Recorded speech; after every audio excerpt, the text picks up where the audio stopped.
Iya, sama tadi juga yang menarik, pembahasan mengenai dari sisi keadaan global ya. Jadi kalau misalnya Friends lihat tadi kan Iwan juga sempat bilang bahwa secara year to date, untuk terutama bursa di Amerika ya, Amerika itu kan emang dari awal tahun tuh nggak bagus kalau kita perhatiin. Hmm. Secara valuasinya mungkin juga mereka udah tergolong mahal juga, jadi ada perpindahan dana lah kalau misalnya dilihat, kita sering bahas juga. Turunnya emang dalam waktu beberapa hari waktu kita libur tuh emang lumayan dalam ya, dalam lah ya kalau boleh dibilang. Jadi cuma bedanya kita tuh udah turun lebih dalam duluan gitu ya sebelum liburan. Jadi harapannya sih bukan 8% tambah 9% ya minusnya, tapi ya kita nggak ada yang tahu lah. Dan bahkan kalau misalnya my friends juga perhatiin secara indeks global, waktu kita libur kemarin itu Hang Seng yang sempat plus secara year to date itu juga berubah jadi minus ya, karena dalam sehari bisa minusnya sampai 13% my friends. Jadi memang keadaan sekarang ini luar biasa volatilitasnya. Nah pertanyaannya adalah sebenarnya ada apa sih? Dan kenapa keadaannya itu bisa benar-benar ibaratnya itu bikin apa ya negatif banget gitu ya my friends. Jadi kalau misalnya my friends perhatiin, saya mungkin akan langsung masuk ke pembahasan kita, di mana kita bahas mengenai masalah dari tarif yang diberlakukan sama Amerika Serikat yang sehingga berimbas ke global ya. Jadi kalau misalnya my friends ikutin beritanya, dasar penerapan tarif ini adalah kalau dari sisi penjelasan Donald Trump, dia bilang bahwa ini selama ini nggak fair nih perdagangannya nih, Amerika kok yang pasarnya besar, yang seharusnya bisa ikut ambil bagian lebih besar, kok seperti tanda kutip dirugikan lah dari perdagangan global. Jadi supaya ini semuanya fair, saya harus kenakan tarif ke negara-negara lain yang seharusnya. Jadi tanda kutip seharusnya inilah yang bukan cukup mengejutkan, sangat mengejutkan, terutama di pasar. Kalau seandainya memang perang tarif itu kan kita sudah tahu ya bahwa nanti akan ada perang tarif. Donald Trump juga pasti dia akan melakukan berbagai macam hal gitu ya dengan dia sudah mulai menjabat. Tapi memang tidak ada yang expect bahwa penerapan tarifnya akan sangat-sangat signifikan. Bahkan secara hitungan cukup membingungkan ya karena dibilang oh contoh seperti Indonesia selama ini memperlakukan tarif terhadap Amerika Serikat sekitar 60% lebih. Jadi kita harus kenakan sekitar 32% lebih gitu. Jadi ini dari mana dasar perhitungannya? Bahkan kok bisa seperti itu pemberlakuannya? Ini yang banyak negara-negara yang mempertanyakan dan respon negara-negara pun juga berbeda-beda ya.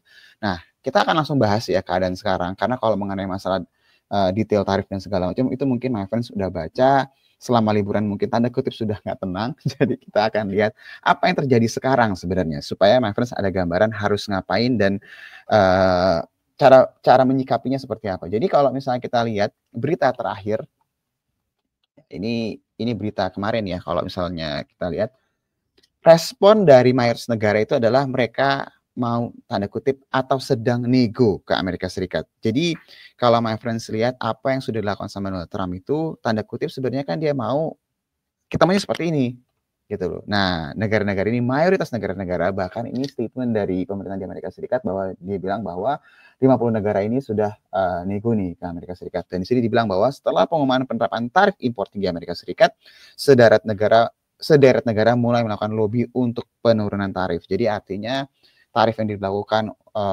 ke Amerika Serikat akan mereka kurangi ini. Bahkan beberapa negara sudah merespon akan memberikan tarifnya 0% seperti India dan juga Vietnam dan beberapa negara lain yang memang tanda kutip itu sangat-sangat terpengaruh banget ya dengan keadaan ini.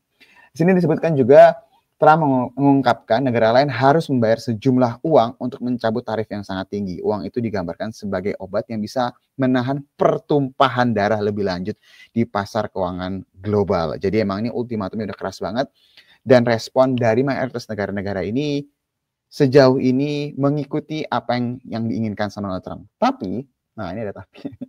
Satu negara ini agak berbeda gitu ya, my friends. Jadi kalau misalnya saya minjem kata-katanya Iwan itu adalah outliers ya. Jadi kalau misalnya negara-negara lain itu mau nego, nah yang ini justru malah ya udah kita kenakan tarif lanjutan lagi. Jadi ini ada Cina. Jadi di sini dibilang bahwa Presiden Amerika Serikat Donald Trump mengatakan akan mengenakan tarif tambahan sebesar 50% atas impor dari China jika Beijing tidak mencabut kebijakan tarif balasannya pada hari Selasa. Jadi pada hari ini. Ancaman ini ditulis melalui platform Truth Social, di mana ini menandai eskalasi terbaru dari konflik dagang yang telah menyebabkan kejatuhan pasar global selama 3 hari berturut-turut.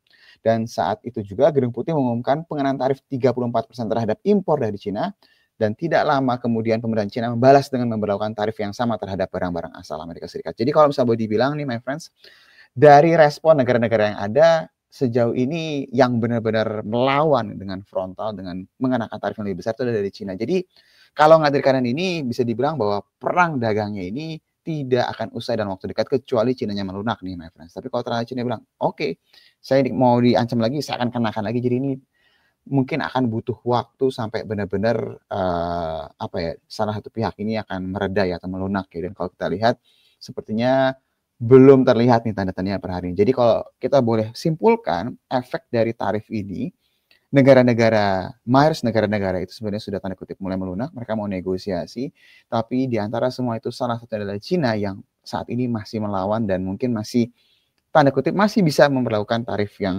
lebih besar lagi nih sebagai balasan dari Cina. Nah, impact dari ini semua kita tahu bahwa rupiah sempat turunnya signifikan. Bahkan kalau misalnya my friends baca berita-berita ketika kemarin kita libur, untuk nilai tukar rupiah untuk NDF-nya ya, atau non deliverable forward-nya itu sempat menyentuh lebih dari 17.000 ya. Jadi berbeda dengan pasar spot ya. Sempat melemah kalau saya nggak salah 17.200-an, 17.300-an ya. Tapi baik lagi my friends, kalau NDF itu memang lebih volatile dan dia sangat mungkin sekali melebihi dari pasar spot. Tapi baik lagi, hari ini Bank Indonesia sudah memberikan statement bahwa mereka akan fokus, mereka akan menjaga nilai tukar rupiah dan akan benar-benar intervensi ya. Dan keadaan saat ini pasti akan melakukan intervensi. Jadi kalau misalnya dilihat kemarin secara untuk NDF-nya pun juga diintervensi, sempat melebihi 17.200, 17.300. Tadi saya coba cek udah di 16.900-an lagi. Jadi memang benar-benar Bank Indonesia sudah melakukan langkah yang sifatnya reaktif ya. Kenapa baru sekarang sih? Kenapa nggak waktu libur ya? Kemarin kan lagi libur. Jadi sekarang udah buka, Bank Indonesia pun langsung responsif, langsung melakukan intervensi. Jadi kalau lihat dari keadaan-keadaan ini, kalau kita boleh bilang sebenarnya hal yang sangat menyeramkan itu sebenarnya udah kejadian waktu awal kita libur. Tapi apakah ini sudah selesai? Belum ya my friends. Dan sebagai langkah antisipasi, nah ini yang pagi tadi nih baru rilis ya peraturannya. Jadi kalau my friends lihat di sini